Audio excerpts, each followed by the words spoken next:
Assalamualaikum warahmatullahi wabarakatuh. Gimana kabarnya semua? Semoga baik-baik saja ya. Pernyataan kali ini dari seorang Egy Sujana ini fatal sebetulnya ya. Yang dimana sebelumnya kita tahu bahwa beliau itu adalah salah satu mungkin ya sistem wabah begitu. Ya dimana pernyataannya sekarang ini sangat mengecewakan agama lain lah begitu, karena menyebut pemimpin di situ. Ini dalam diskusi yang terjadi di acara Bang Karni Ilyas. Ini menarik untuk kita rasis beton ya. Bagaimana videonya? Ini dia. Saya Muslim, ya. Saya merasa saya Islam, tetapi cara berpikir saya memilih pemimpin itu karena saya lihat kompetensinya serta programnya, Bang. Bukan lihat agamanya. Begitu juga saya lihat gubernur. Saya akan lihat prestasinya, program kerjanya, kompetensinya. Dan terus terang pada hari ini saya sampaikan, pada saat Pilgub DKI Jakarta 2017, saya Islam, saya pilih Ahok.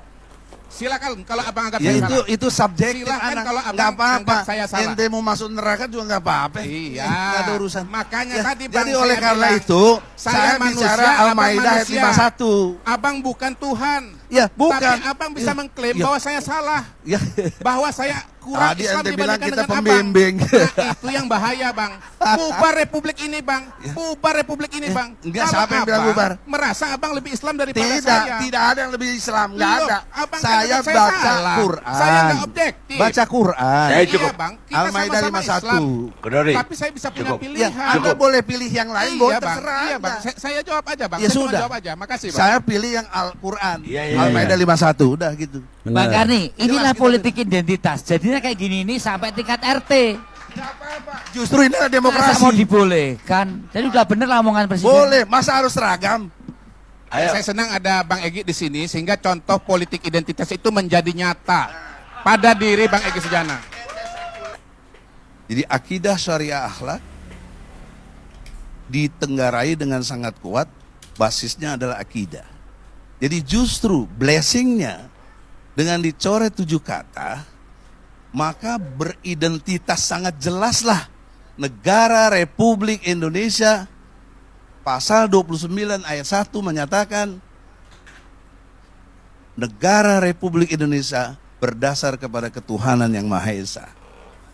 Tuhan yang Maha Esa diabadikan di sila pertama dan dijelaskan lebih jelas di mukadimah alinea ketiga. Berkat rahmat Allah dinyatakan kemerdekaan bangsa Indonesia, dan Allah itu punya hukum, namanya hukum Islam. Siapa yang harus berlakukan? Presiden dan DPR. Pasal 5 ayat 1 sebelum amandemen. Presiden memegang kekuasaan tertinggi dalam membentuk undang-undang dengan persetujuan Dewan Perwakilan Rakyat. Setelah di amandemen, pasal 5 ayat 1 tetap hak presiden, dan DPR-nya dipindah ke pasal 20 dan 21 UUD 45. Tapi tetap substansinya yang berhak membuat hukum di negeri kita adalah presiden dan DPR. Maka pertanyaan seriusnya, sudah 7 kali kita ganti presiden, sudah ribuan anggota DPR berganti, tapi substansi berlakunya hukum-hukum Islam ini belum terjadi secara kenegaraan kita. Nah, itu juga satu harus dilihat sebagai pengkaburan satu identitas. Bahkan terjadi pemberangusan dalam hal-hal tertentu yang membuat kita menjadi bisa nanti generasi ke depan tidak beridentitas, bisa jadi. Saya melihat dari sudut pandang pendidikan, sampai hari ini bangunan sekularisme itu tetap dikukuhkan. SD, SMP, SMA, universitas di bawah Kementerian Pendidikan, Ibtidaiyah, Sanawiyah, Aliyah, IAIN atau UIN di bawah Kementerian Agama, jurusan akhirat. Ini kan terpisah sampai hari ini. Bagaimana bangsa Indonesia mau didik sesuai dengan tentang undang-undang dasar kita mengenai masyarakat kita harus beriman dan bertakwa? Terjadi kontradiksi yang tidak sesuai. Dan terus penggerusan itu kita lihat pelajaran agama diganti budi pekerti atau apa yang membuat kita menjadi tidak beridentitas yang jelas. Karena logikanya. Budi pekerti tidak beridentitas. Tapi kan nggak menghilangkan pelajaran agama. Tidak menghilangkan agama dan budi pekerti. Ya. Saya kira itu lebih pas dalam konteks keindonesiaan kita, Bung. Ya pas kan menurut Anda. Menurut Enggak, saya maksud enggak. saya yang Islam, yang Kristen, tapi identitas bangsanya adalah budi pekerti. Anda nggak paham agama kalau begitu. Agama itu kalau Islam akidah, ya, syariah, akhlak. Akhlak itu budi pekerti, udah including, gitu loh. Sudah, ini bukan pengajian, kita lagi bicara. Ini. Ya, saya kan boleh berkomentar karena Oleh Anda karena itu, berkomentar di depan saudara-saudara, saya. Tapi poin pentingnya adalah Poin pentingnya tadi kembali kepada Presiden Jokowi yang kita hormati sebagai presiden kita semua, itu janganlah membuat narasi-narasi yang logika kita susah nerima gitu loh. Kok kita disuruh nggak beridentitas, bagaimana coba? Yang nggak boleh itu politik memasukkan identitas, ijazah palsu, orang tua palsu, itu yang nggak boleh gitu menurut saya. Ya cukup. Ya udah. Ya kalau udah kira-kira nggak boleh. Mesti. Memang kental sebetulnya ya, politik identitas memang kental dari dulu. Awalnya memang kita tidak begitu memperhatikan begitu ya. Tapi kalau kita lihat ke sini, kemarin ada yang membahas politik di masjid gitu kan. Ada yang nyindir-nyindir orang di masjid begitu ya. Jadi ya ini gerombolan-gerombolan yang kayak gini yang sebenarnya secara tidak langsung memecah belah bangsa. Bhinneka Tunggal Ika sudah jelas bahwa kita walaupun dibedakan dalam suku, dalam daerah, dalam agama, bahwa kita adalah satu. Dan kita adalah satu kesatuan yang utuh, tidak boleh ada yang mengganggu gugat begitu. Tapi dengan statement-statement kayak gini, ini arahnya yaitu memecah belah bangsa, bahwa Islam itu harus begini, harus begitu, yang lain itu bukan. Kan ajaran Islam juga tidak seperti itu begitu ya, yang dimana kita tahu bahwa di zaman kenabian juga tuh ada tuh ya yang menjadi satu kesatuan ya, yang dari agama sudah ada. Tapi ya yang namanya mungkin ya seorang yang masih dendam atau apa ya, masih saja cari-cari celah untuk bagaimana agar yang dibencinya itu terpojok begitu. Dan ini coba kita saksikan secara puls betul ya, diskusi yang sangat menarik ini. Ini dia. Ya barakatuh. Waalaikumsalam. Bang Egi, kita lagi ngobrol lagi bicara apa sih ini? Bicara soal rumah ibadah atau bicara bicara tentang bangsa, Bang? Gitu. Kalau kita bicara rumah ibadah ya wajar dong kalau kita ngomong identitas agama. Kodari Islam ya di masjid, ya kan? Si Rocky Gerung mungkin Kristen, mungkin ya Bang, saya nggak tahu pasti ya Bang ya. Ibadah ke gereja kan begitu. Muslim.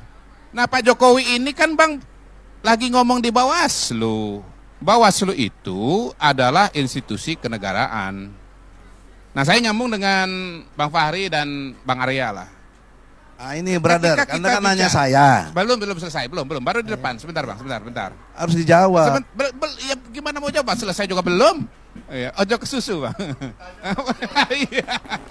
Iya.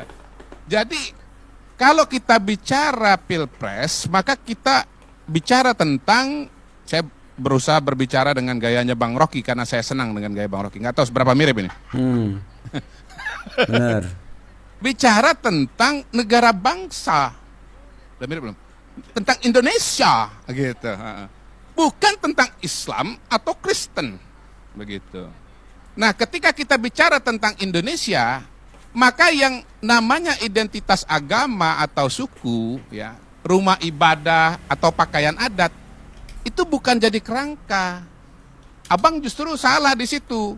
Ketika bicara negara, Abang bicara mengenai identitas-identitas yang sifatnya itu pribadi, ya. Sementara ketika kita bicara mengenai negara, kita bicara mengenai bangsa, Bang. Jadi menurut saya Pak Jokowi itu bicara pada forum yang benar dan dengan kerangka atau forum dengan koridor yang juga harus dibaca dalam koridor negara bangsa atau kebangsaan, kenegaraan. Itu yang pertama. Yang kedua, kalau saya mendefinisikan politik identitas itu adalah politik atau tindakan untuk melabel kandidat ya dengan ya label-label agama begitu ya atau suku untuk mendapatkan dukungan dan memenangkan pemilu ya. Nah, kalau Pak Jokowi punya tafsir yang lain atau teman-teman punya definisi yang lain ya nggak apa-apa, sah-sah saja. Kayak kita bikin skripsi aja kan kita bisa kutip istilahnya satu tapi definisinya ada 2 atau 3 atau 4 begitu. Dan akhirnya nanti penulis akan membuat rumusan sendiri. Anggap aja saya sedang bikin skripsi nih Bang. Jadi Abang sebagai penanggap atau sebagai dosen boleh gak setuju, tetapi ini definisi dari saya gitu ya. Iya boleh Bang, pembimbing Bang. Abang juga, abang tuh pembimbing kami, pembimbing saya, pembimbing Fahri. Walaupun maaf Bang, mohon maaf nih, murid abang nih partainya lolos, abang nggak lolos partainya sebagai pembimbing.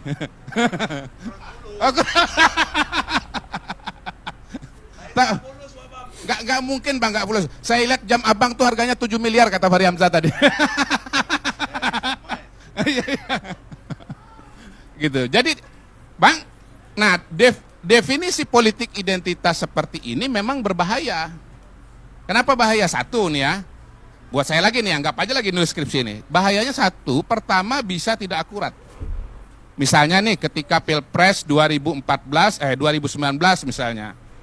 Ada sekelompok orang yang menamakan diri misalnya sebagai Ijtima Ulama begitu, memberikan label kepada Pak Prabowo sebagai calon Islam begitu, yang berimplikasi bahwa calon yang satu lagi yaitu Pak Jokowi itu bukan calon Islam begitu.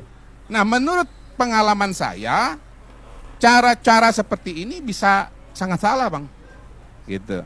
Kenapa? Yang dianggap sebagai calon yang tidak Islam atau tidak santri jangan-jangan lebih soleh daripada calon yang dianggap santri begitu ya. Ini bisa berlaku di mana saja ya, bahkan termasuk nih terjadi di kampus saya dulu waktu saya kuliah di UI dulu begitu. Biasa tuh dari dulu juga udah ada tuh praktek seperti itu. Yang kedua, alangkah berbahayanya kita sebagai sesama makhluk ya, artinya ya sosok yang relatif kemudian berusaha mengambil wilayahnya Tuhan yang absolut itu dengan mengatakan dia lebih Islami daripada si itu gitu. Si A lebih Islami daripada si B. Enggak bisa kita sebagai sesama manusia dengan segala kefanaannya mengatakan bahwa ini lebih Islami daripada yang satunya lagi begitu. Siapalah kita ini? Itu yang kedua. Yang ketiga, ya, pelabelan seperti ini bisa menimbulkan emosi ya yang tensinya sangat tinggi karena berkaitan dengan hal-hal yang sifatnya primordial ya, menyangkut identitas, dan pada titik itulah kemudian labelisasi semacam ini bisa menyebabkan dukungan kepada seorang calon yang dianggap sebagai lebih Islami itu bisa dianggap sebagai tugas dari Tuhan. Nah, kalau sudah tugas dari Tuhan, itu tinggal sebentar lagi angkat pedang, angkat pisau, ya, sehingga kemudian yang di seberang sana yang memilih yang lain itu akan ya menjadi korban kekerasan. Minimal dalam kasus Pilkada Jakarta misalnya, ini di berita ya, seorang nenek yang memilih Ahok misalnya dilarang disolatkan oleh kabarnya nih di berita itu oleh lingkungannya yang mayoritas tidak memilih Ahok. Nah, apakah kita ingin peristiwa semacam ini Bang Karni akan terjadi nanti di Pilpres 2024 begitu?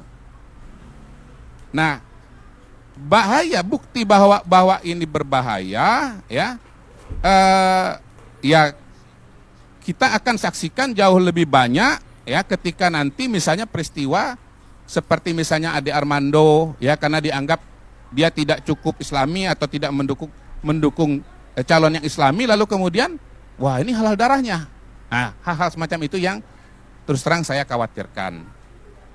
Menyambung Bang Fahri, memang harus diakui bahwa Republik kita ini ketika berdiri itu tidak merupakan satu entitas yang homogen satu dengan yang lain, Bapak Ibu sekalian, ya. Ada pemikiran-pemikiran yang berbeda.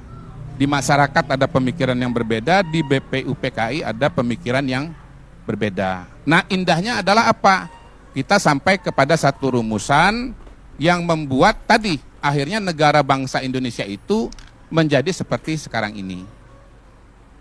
Kalau kita misalnya mengambil jalan yang terjadi di India, maka Indonesia pada hari ini nggak jadi seperti ini. India kemudian karena masyarakatnya ada Hindu, ada Islam, ya bahkan pecah menjadi 3-4 negara. India, yang Islam mendirikan Pakistan. Bahkan dari awal Pakistan Barat dengan Pakistan Timur sudah beda, ya, udah sendiri-sendiri. Pakistan Barat jadi Bangladesh, ya. Yang tinggal di wilayah Pakistan lari ke wilayah India, ya. Yang Hindu di wilayah Pakistan lari ke wilayah India. Yang Muslim di wilayah India ngungsi, imigrasi besar-besaran ke wilayah Pakistan. Dan itu salah satu migrasi terbesar dalam sejarah manusia modern, bumi modern. Dan bukan cuma sekedar migrasinya yang penting. Pada saat itu terjadi banyak kekerasan yang meninggal sampai katanya tuh sampai 1 juta, Bang Karni. Dan itulah kerja keras terbesar dari seorang Mahatma Gandhi. Bagaimana mendamaikan bangsanya ini yang punya agama beberapa ini supaya jangan berkelahi satu dengan yang lain. Nah, kalau kemarin atau Jadi segitu sebetulnya videonya ya. Semoga videonya bisa memberikan inspirasi dan menilai bagaimana sih dan kemana arah yang akan kita ikuti begitu.